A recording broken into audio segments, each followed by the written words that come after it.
જ મહિનામાં હોળી, પરીક્ષા, યુદ્ધ, વર્લ્ડ કપ, પેટ્રોલની કમી, ડીઝલની કમી, બાટલાની કમી, ઠંડી, ગરમી, એમાંય પાછું રહી જતું તું ને તે વરસાદ અને વાવાઝોડું હારે હારે આવી ગયું.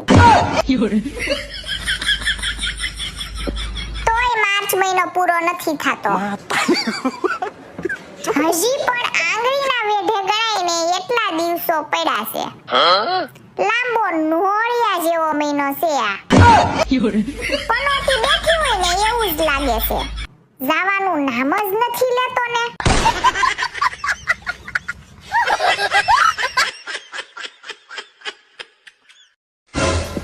એક જ મહિનામાં હોળી, પરીક્ષા, યુદ્ધ, વર્લ્ડ કપ, પેટ્રોલની કમી, ડીઝલની કમી, બાટલાની કમી, ઠંડી, ગરમી, એમાંય પાછું રહી જતું તું ને તે વરસાદ અને વાવાઝોડું હારે હારે આવી ગયું. તોય માર્ચ મહિનો પૂરો નથી થતો. હજી પણ આંગળીના વેઢે ગણાઈને એટલા દિવસો પડ્યા છે.